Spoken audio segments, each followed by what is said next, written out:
Howdy, boys. Hi. Ooh, the tank's in. Nice. Tank's in.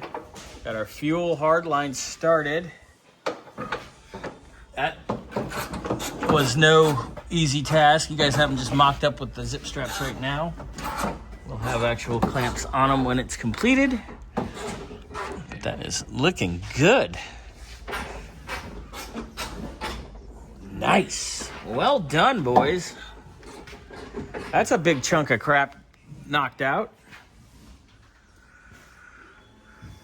Just coming together. Damn, boys, look at you. Trailing arms, coilovers.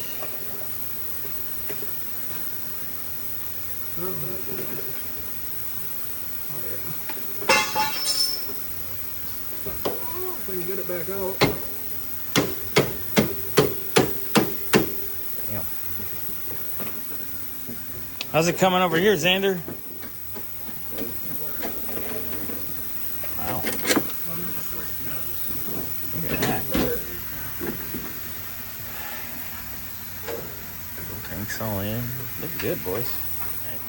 Get the driver's side mocked up. It's looking pretty good. It's gonna be a lot of work though, but seals, yes. You're like the it's like the mechanic joke. Do you hear the mechanic joke? Where the walrus brings his car to the mechanic. Mechanic takes a look at it, says, "Looks like you blew a seal." Walrus says, keep my sexual deviancies out of this. And then there's another one where Walrus goes to the fucking mechanic shop. Mechanic goes, "Looks like you blew a seal." And he goes, "No, it's just ice cream." Nothing? Nothing? Why are you so serious right now?